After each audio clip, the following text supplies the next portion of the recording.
voyage, you want to voyage?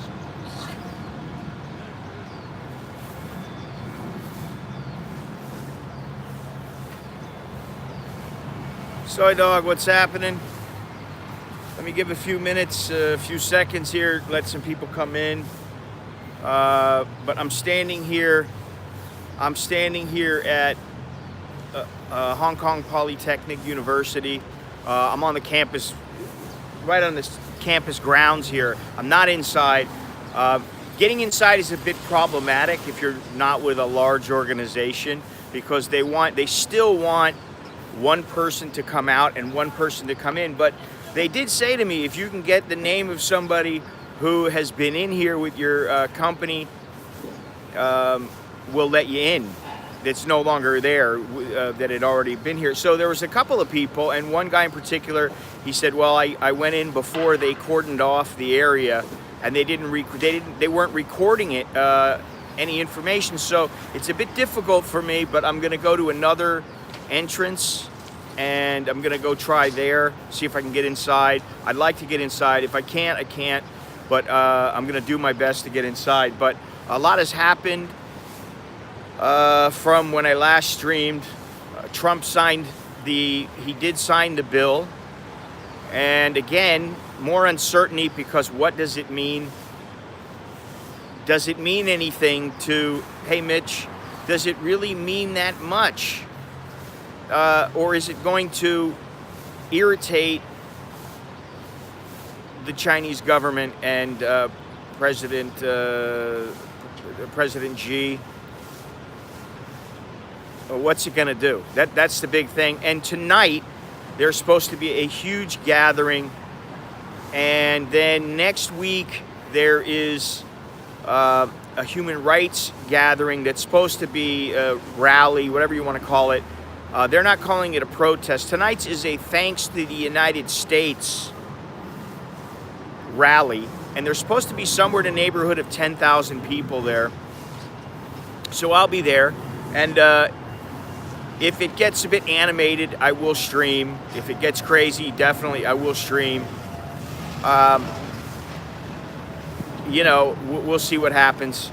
But next week, there's supposed to be somewhere, but estimates are between 300,000 and 500,000 people marching in this, or standing in this rally, marching, standing, whatever they decide to do. So, again, lots of uncertainty here. We'll have to wait and see what happens. But inside of PolyU right now, there's a lot of conflicting reports. It's very difficult to get concrete information, because dealing with the police, at least in my experience here, and several others that I've talked to, is not an easy.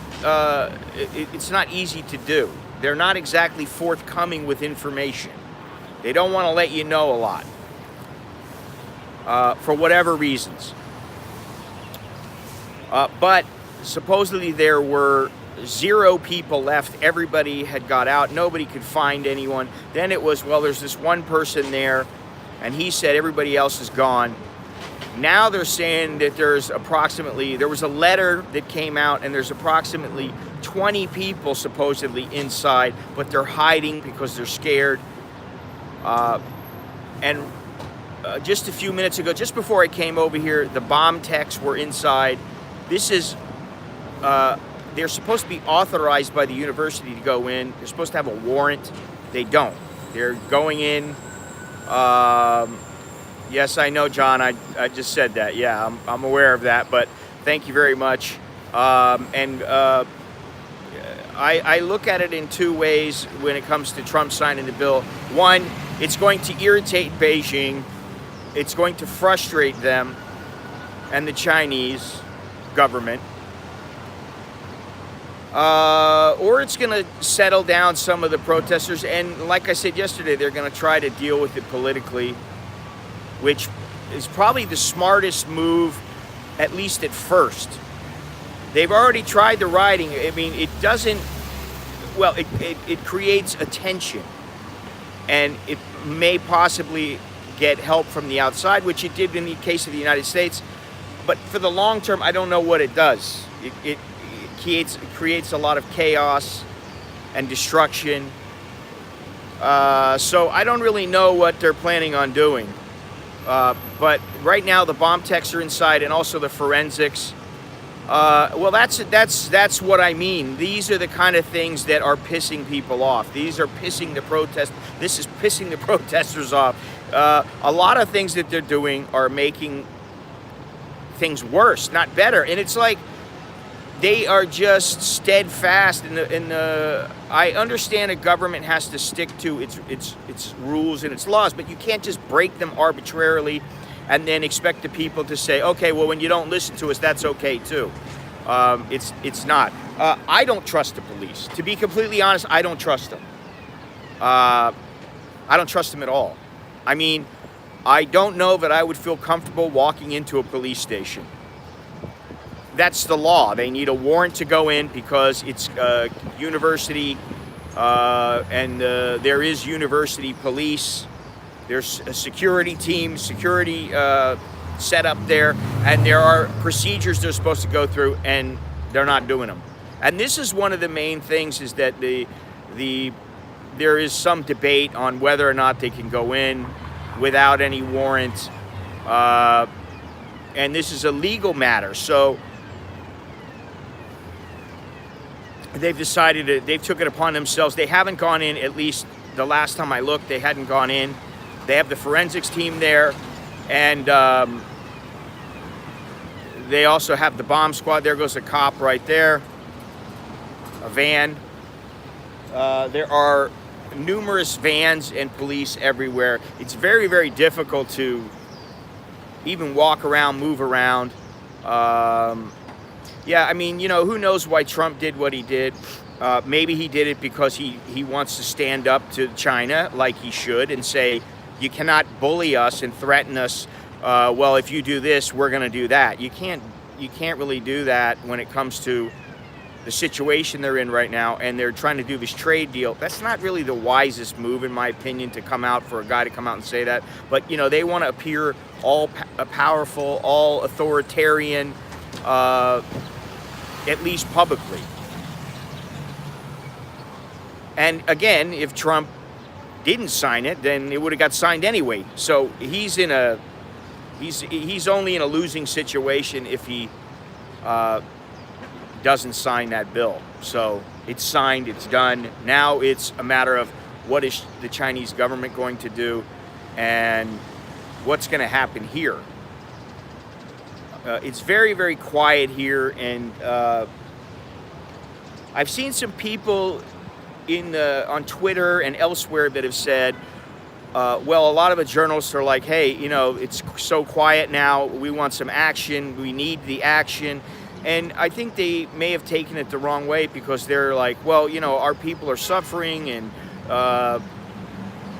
what we want is peace. We don't want any violence and that kind of thing. But what I think they fail to realize is that much of the world doesn't really care what's going on about Hong Kong. I hate to say that, but it's just like if something happens and people are getting killed in, say, Rwanda, it's going to take time to respond. It's going to take time to take action. And while the world is more aware of what's going on here, I still believe that most people, they have their heads in the sands, and they have other concerns besides, oh, what's going on in Hong Kong? Oh, the police are beating up people. Well, they're beating up people in Iran, Chile, Bolivia. They were in various other countries. And so this is part of the problem now. The news puts everything out there, and then after a couple of days, things die down. So now there's not really any action going on. The police are not beating up protesters, at least publicly. The protesters are not lighting fires. They're not stopping traffic. They're not engaging with the police and getting into interactions. They may yell at them, but you know, after 10 minutes of that, it's nobody really cares anymore, because it's just words. And I think that what's happening is that unless there is some conflict and a possible resolution immediately. People will slowly, this will fade from their minds until the next interaction and the next situation comes up. So I don't think that's, I mean, yeah, some people, I mean, listen, you know, you get an adrenaline kick when you're dealing with the police and they're trying to run you over, or, you know, they're firing tear gas. Okay, yes, you do. But to me, what gets me is seeing like little old ladies walking down the street, and all of a sudden, and she's oblivious. She's just walking along. She's 80 years old. She gets tear gas and she can't breathe. She feels like she's gonna die. Those kind of situations, or some kid is standing there crying. Those are the kind of situations that kind of get to me. And then seeing people get beat up. I mean, like, you know, a kid said something to the police, and I guess they finally found out who it was that was speaking, and they just crashed through the crowd, grabbed the kid. The kid he actually jumped up on like a ledge. It was, you know, like 6 feet up. He climbed up, he jumped up on top of it and started running down it. And then he fell, went down on the ground, tried to get up and run. And this is a week, 10 days ago. And then they started pounding on him. And I'm like, okay, he's trying to get away, I understand. But, you know, you whack him once or twice, and like, some people would say that's extreme. But you whack him once or twice, he's 120 pounds maybe. Some of these cops are big. They're not, you know, little guys. I think that like 2 or 3 of them that were burst through the crowd could maybe grab him, you know, slap some handcuffs on him, and that's the end of it. But, you know, that's not the way it operates. Yeah, I know that... I know what's going on in Australia, and I watched a long article, and I have to say, and I think I said something about it yesterday, but I don't know if it was because I was half asleep and I heard the video playing in the background, but it was about spying and infiltrating the Australian government and universities. And I had this dream that I was, or maybe it's just I've been here now long enough to where it's in my head all the time. But I had this dream where some guy from the CCP, some big dude, was pinning me down by my throat, and 2 other guys had a phone and a laptop, and they were saying, "We know everything about you. You're ours. We own you." and you know, I woke up and I went, man, that felt real. You know, and so that's kind of what I think some people feel is going on. But as far as where I'm from, Miami, but I was living in California before I moved over here for a long time. Oh yeah, but that was a pretty hairy dream. And I don't dream all that much, you know, like at night. I got dreams, but just not when I'm sleeping. So anyway, let me just show you around here real quick. It's just a nice little area, as you would expect it to be. This is the walkway. I came up here the first night I came back, tried to get in, no can do. If I had a little more time, I probably, or I've learned a lot about what I should do, what I shouldn't do, and anyway, if I had had a little more time and I had done this earlier, I probably would be able to get in. I know some people have snuck in. Oh yeah, I mean it can get pretty intense, even when you're just on the front line, and you know. Well, this is the thing. This is a world event, and you might not think about it, but like you just said, you know, Australia relies on exports to China. What about all the people that get the stuff that's made in China? What about all the countries that export things to China? It's going to affect the whole world if companies and lose, and economies are basically thrown into a shaker. And, you know, what happens, hey, anybody knows, it's, you know, like rolling the dice, you know, you just don't know what's going to happen. Hey, Gennaro, what's happening? I don't have a lot of time. I got about another 10 minutes. I don't know how much internet time I have also, because I was low yesterday and I'm low today, but that's okay. But tonight, 7:30, there is a rally the name of the place is Edinburgh Place. It's in Central, and I believe they're marching to the United States Embassy. It's supposed to be giving thanks to the United States for their help. The human rights rally next week. I may fly back to Bangkok for a couple of days and then try to come back for the human rights rally just for that, and see how things go here, because if things are going, if they're going to be taken care of politically, then there's really not much reason for me to be here. But if the people are rioting in the streets, well, that's a little bit different story. So that's what's going on here. The police may be going in today. I don't know. They may wait for a court to give them authority to go in. I really don't know. Very, very difficult to get concrete information here. And it's not just me, because I've heard this from many people.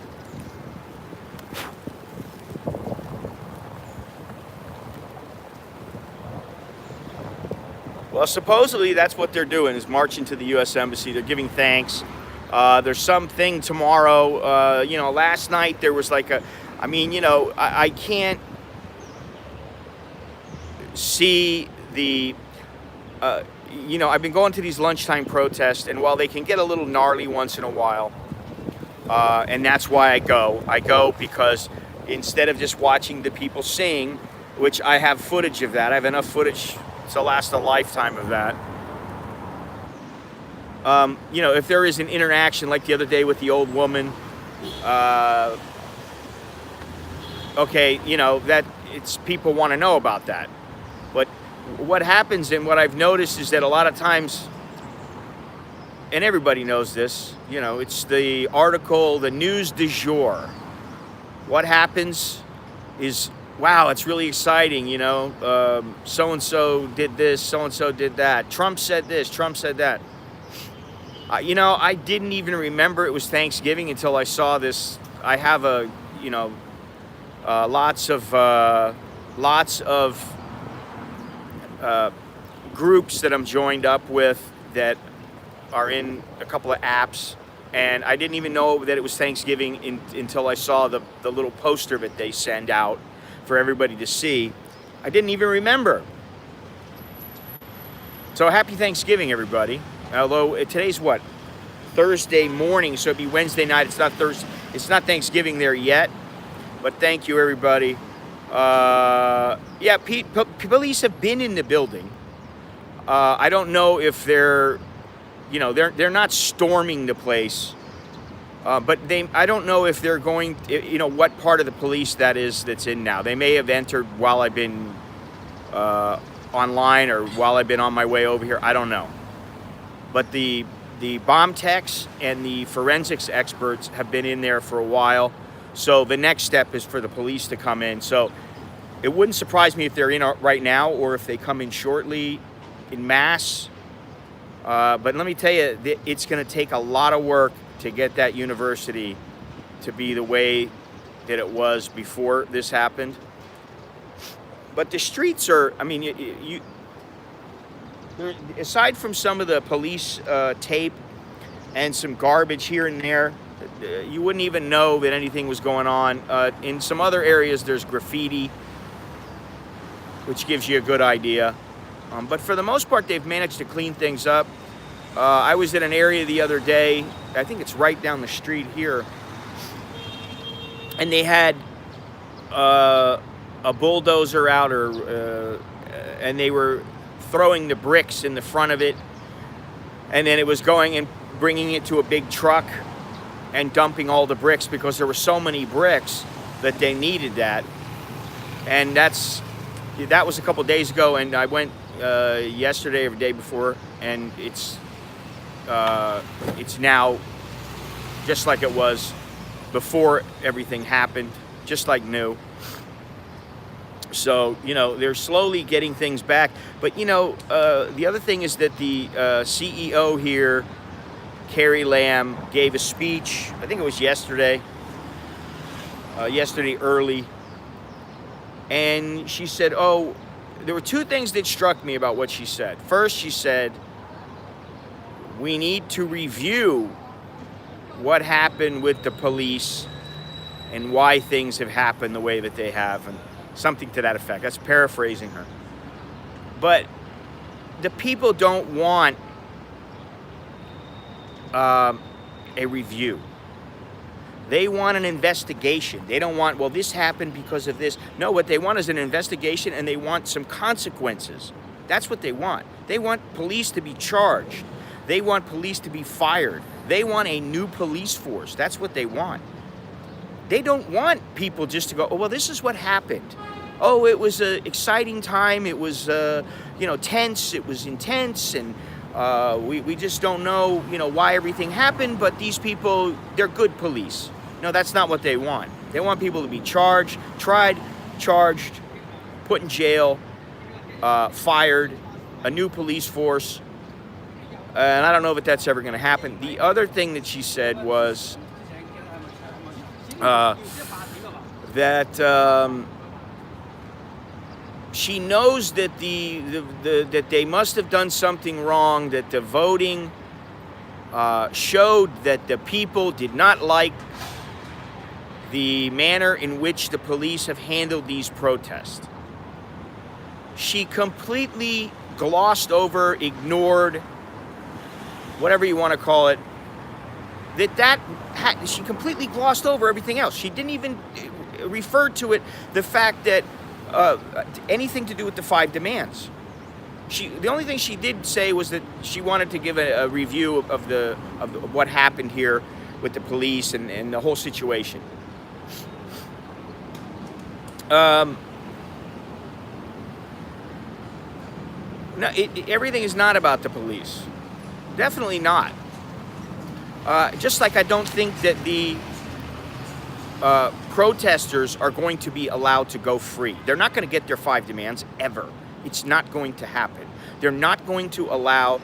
They may change the phrase rioter to protester. That could happen. I don't see it happening, but it could happen. But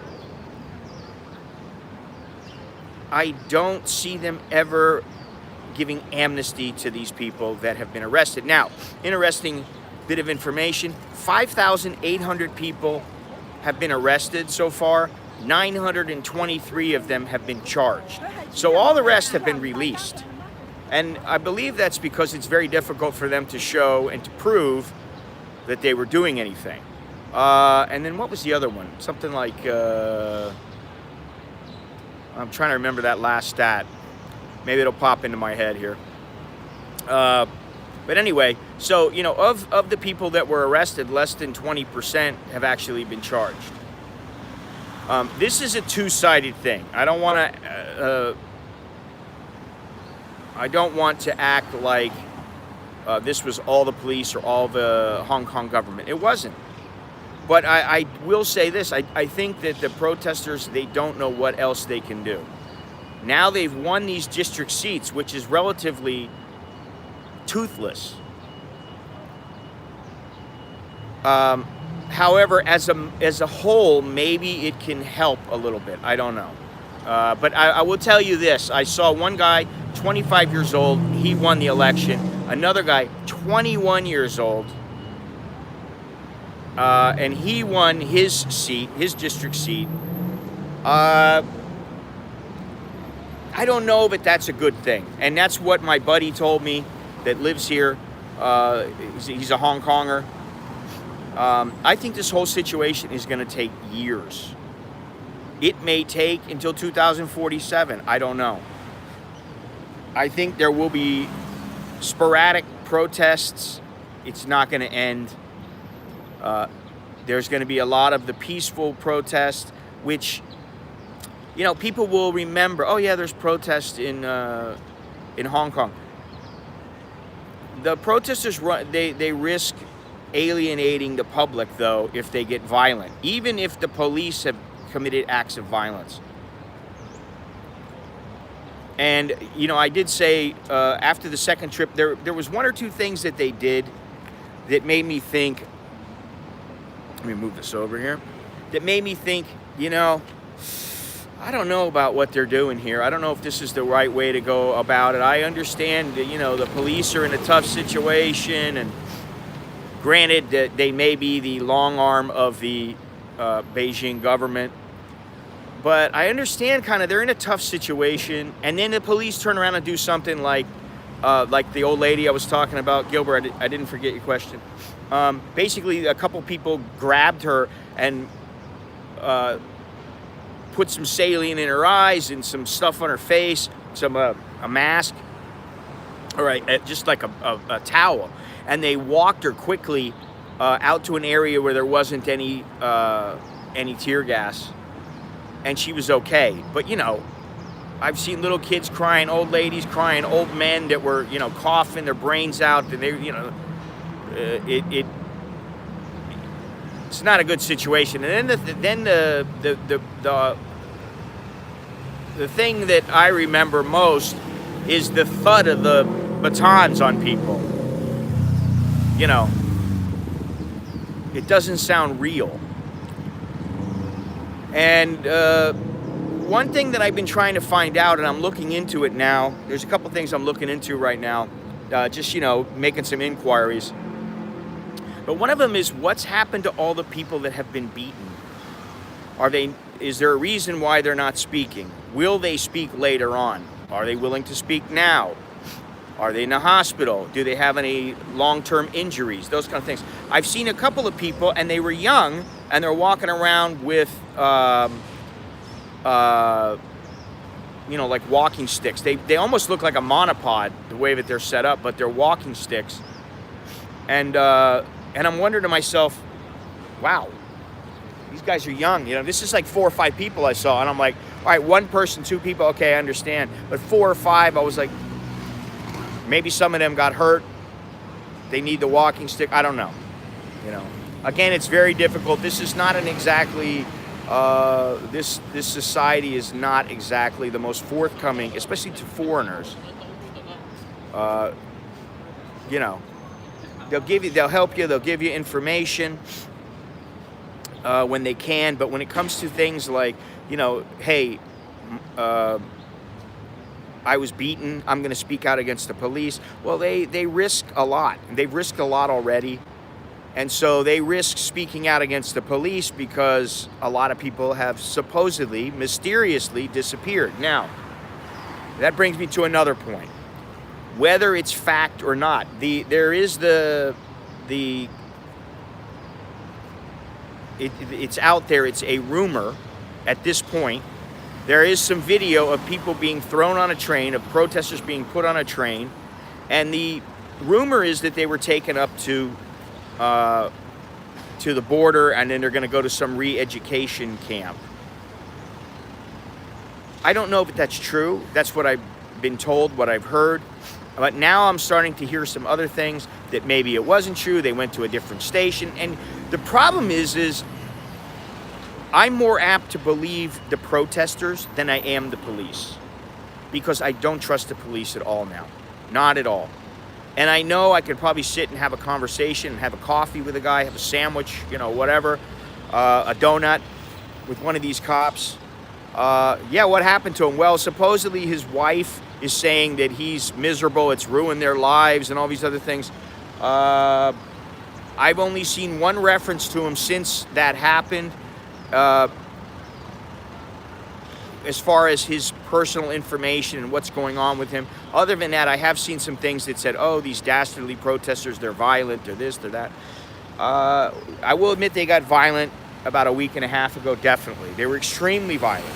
And so were the police. I mean, you know, I didn't manage to get any photos because I wasn't here, but there are some photos out there where there are people standing in a cloud of tear gas that was so thick and so huge, you couldn't see 20 feet in front of you, 30 feet in front of you. You couldn't see anything. The only reason that you got a shot was because one area was a little bit open and someone was able to walk into it with a mask and shoot. So, you know, that's violence. I understand you got to use it sometimes to break it up. I talked to a couple guys yesterday from the UK. None on my end. I don't know what to say right now.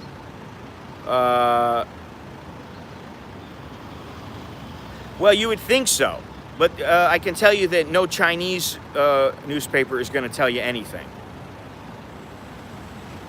Well, that happens a lot too. And let me tell you something. The police can be extremely nice, but you know, as you would expect when they're dealing with a lot of people. Again, they're dealing with the masses. So when they see me or somebody else come up, whether they're with the press or there's some nice old lady, they have no idea what they're going to do. For all they know, some old lady could have a bomb strapped to her. So, you know, I do kind of understand, you know.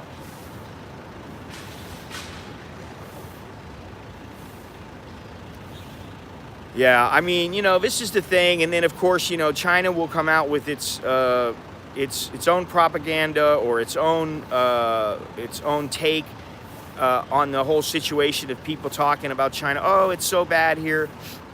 And I just can't buy what they're saying. You know, oh, everybody's against us. Whenever somebody starts saying everybody's against you, it's probably not true.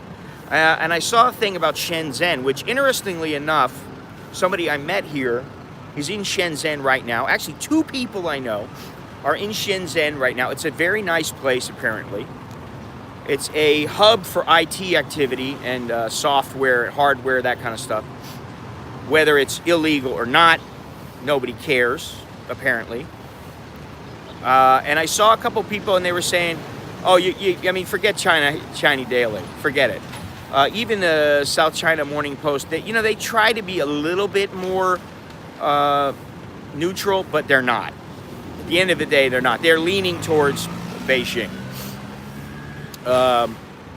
You know, there's several publications out there that they tell it like it is, and there's several that they seem to be blatantly pro-Beijing. So, but there's some videos out there, there's some books out there, and I'm constantly reading stuff and watching little videos on what's going on and trying to figure out what's true, what's not. I'm entrenched in it now. Yeah, exactly. And there was a guy, he was a wealthy Chinese guy who spoke very good English. He's like, "Hey, you can't ever say anything bad about Shenzhen." And I'm like, wait a minute. You're stealing people's information. You're using their company information and stealing. He goes, "We don't look at it as stealing. We look at it as sharing. It's only sharing if somebody wants to share it with you." Ridiculous. The mentality, the mindset, I can't relate to it. Maybe there's a very good reason why they have this mindset, but I have a hard time relating to it. It's just like somebody who, you take a fantastic photo and everybody wants it, but they don't want to pay for it. Well, that doesn't work, unless the person wants to give it away.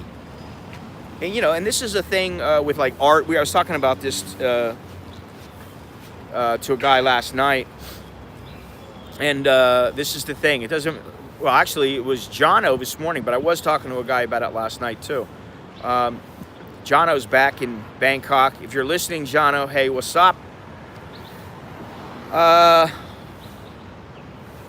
And, that's they all run together because in one way, you can look at dance, photography, art, literature. Okay, those are the arts. But in another way, if you look at IT, some of it is indeed art. So whether it be software, hardware, whatever products that are being released, it's an artistic avenue, except that some of the places are taking other people's artwork, inserting it into their stuff, and just changing it around a little bit, and then,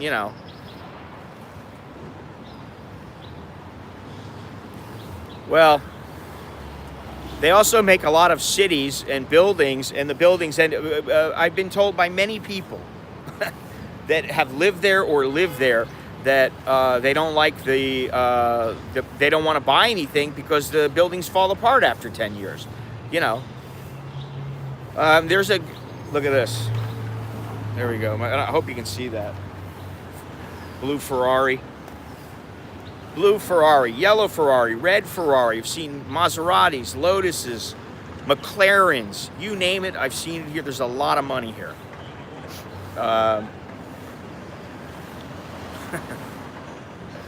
Some very nice cars here. Bentleys, lots of Bentleys. I've seen about 4 or 5 Bentleys, which, you know, every time I see them, I'm like, wow.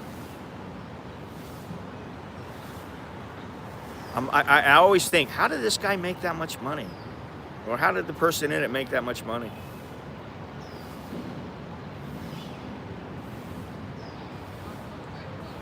Yeah, I understand. Yeah, you. I'll probably be dead by then.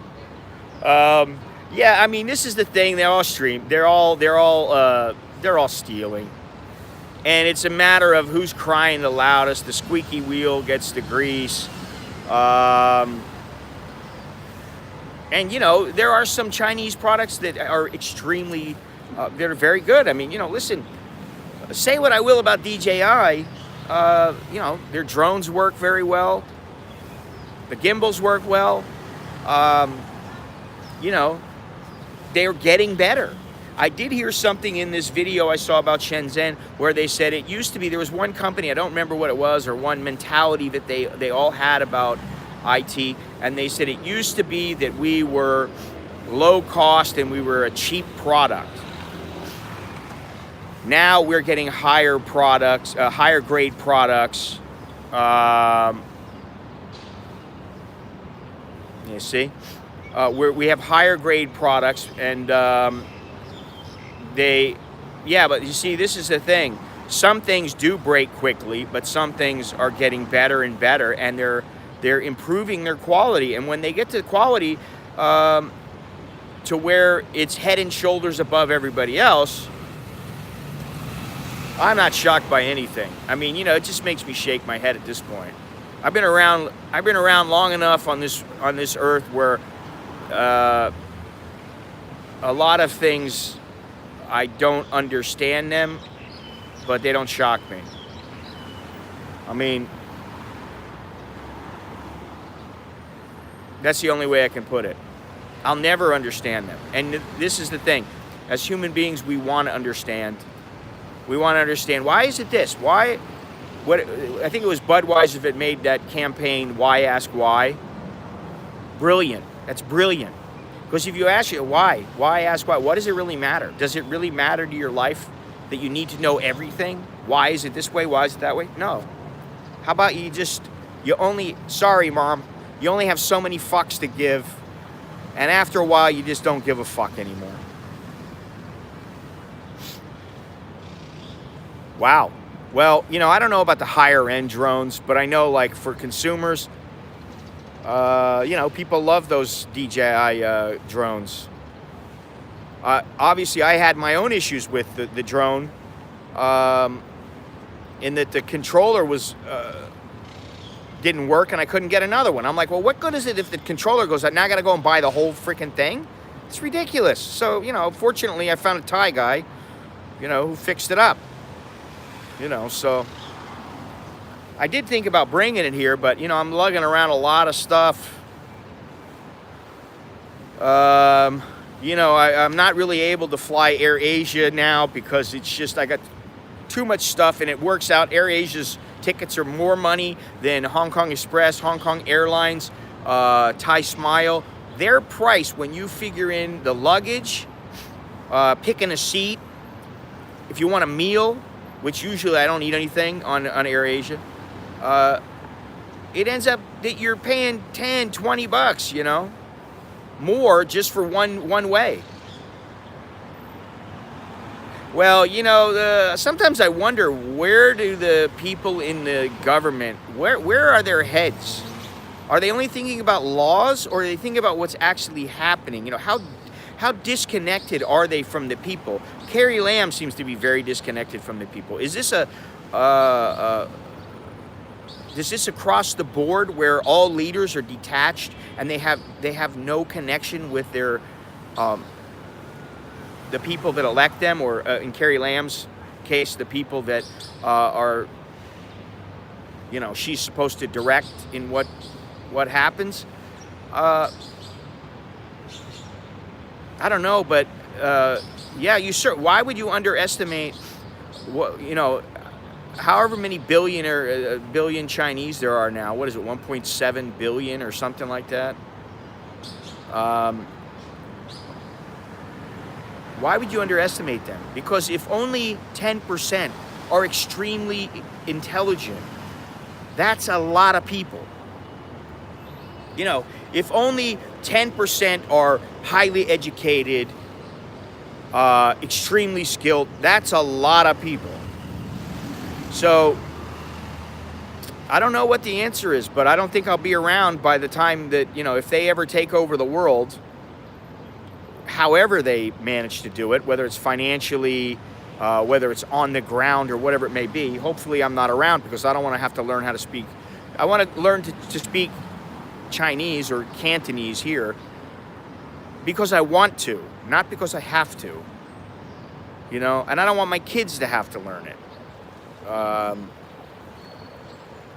But, you know, whatever's going to happen is going to happen. Time will tell. And again, I think this is a long-term, it's going to be a long, protracted battle. Lots of little battles, lots of ups and downs. And as somebody who, I view myself as a layman. I'm not studied in Chinese history. I'm not studied in politics, you know. But I know a little bit about many things. And from what I've seen here and what I've heard here and what people from both sides have told me, it is very, very unlikely that the anti-government, the people who are anti-government, are going to just stop and do nothing. They're just going to give up, say everything's okay, everything's over. We'll let the Chinese government do whatever they want. They're already complaining that the Chinese government is infringing upon the one country, two systems. It's infringing on that, and I think they're right. You know, because they seem to think that they are the ultimate authority legally, and the Sino-British agreement is supposedly means otherwise. It says otherwise. So, anyway, I gotta go. Like always, I run late. I'm not sure what's going on. I'm gonna have to take a quick look at what's going on. I gotta take a walk over this way, which is where I was the first night when I came here. Let me put this up here real quick.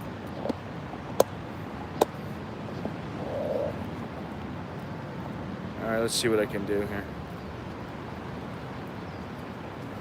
This is not too bad. It's not as smooth as a gimbal, but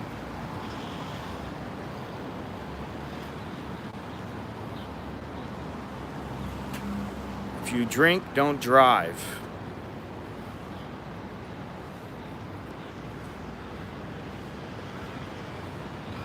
Beyond Trinity, if you're listening, there's a sex shop over here. I'm not gonna get you anything because, you know, I don't frequent those establishments.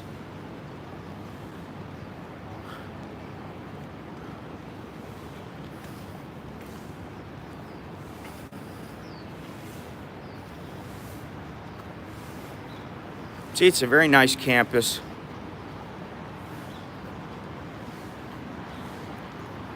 Somebody told me that something like 8 of the top 10 Hong Kong universities are like in the top 100 universities in the world. Something like that.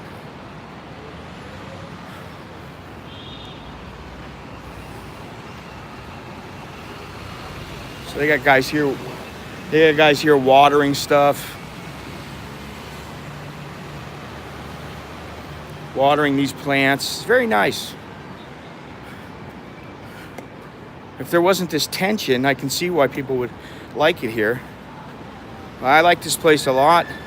Now, if nothing's going on tomorrow, I may actually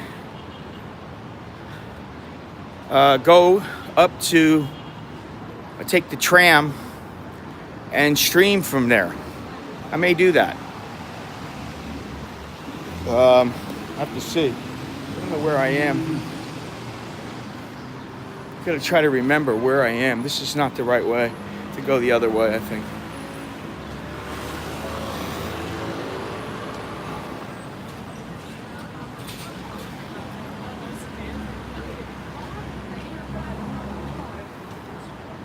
Maybe it's over to this way, straight ahead. Let me see. No, it was over here. This is it right here. To the right is where I said they were picking up all the bricks. They're completely, look at the streets are very clean, except for a little bit of tape. And that's it. Let's see if I can make change for this woman.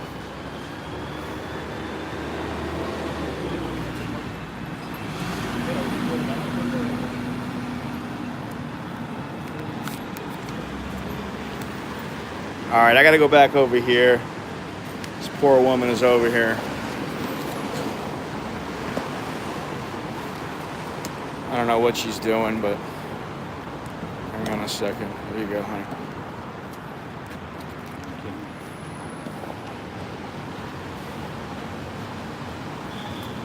See if we can get down here.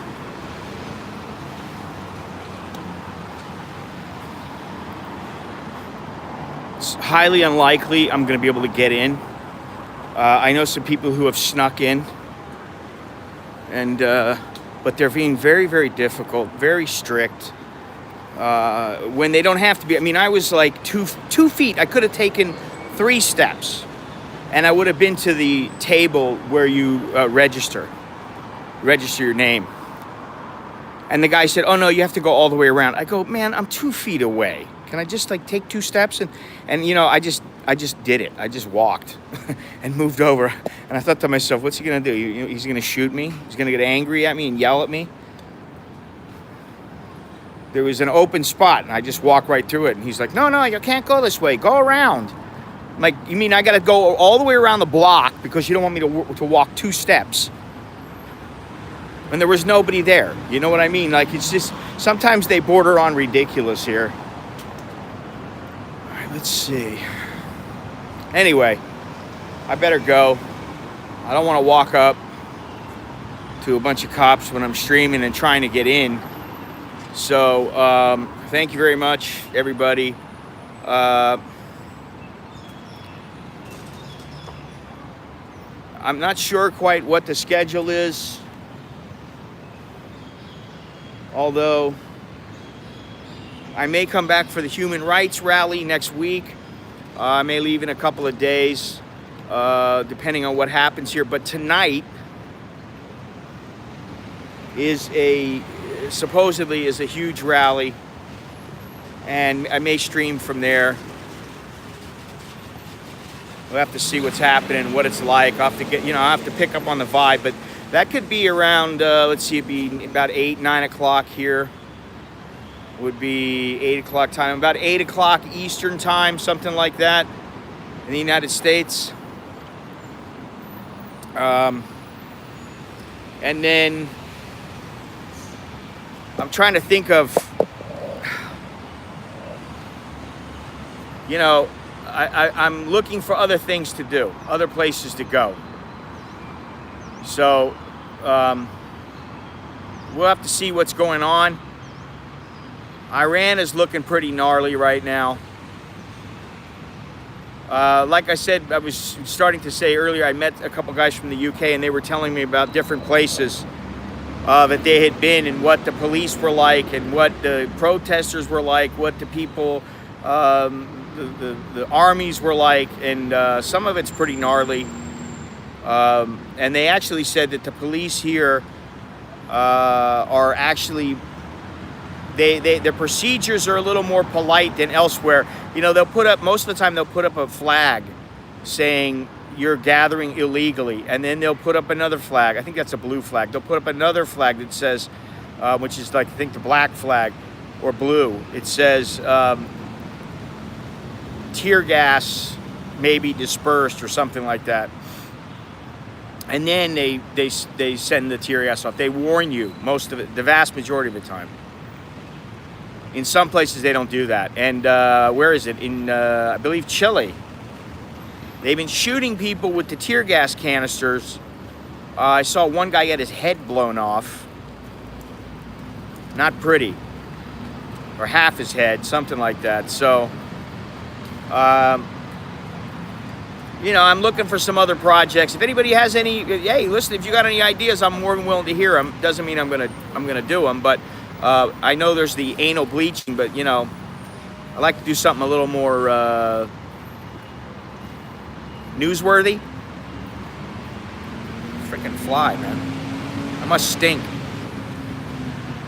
Anyway, that's all I got. All the information, all my information is down below. Yeah, you want to click any of those links, go for it. Please click thumbs up. Please click like, share. I'm going to leave this one up again. I've been leaving a lot of them up lately. Share, like, all that good stuff.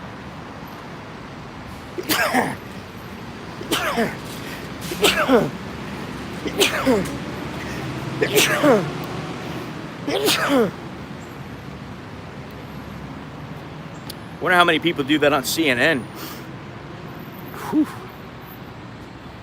Anyway, let's see, where am I at here? That's all I got. I'm gonna take a little jaunt down the way here and see what I can do, if I can get in and check out what's going on. And I'll talk to you guys later. All right, I'm out of here.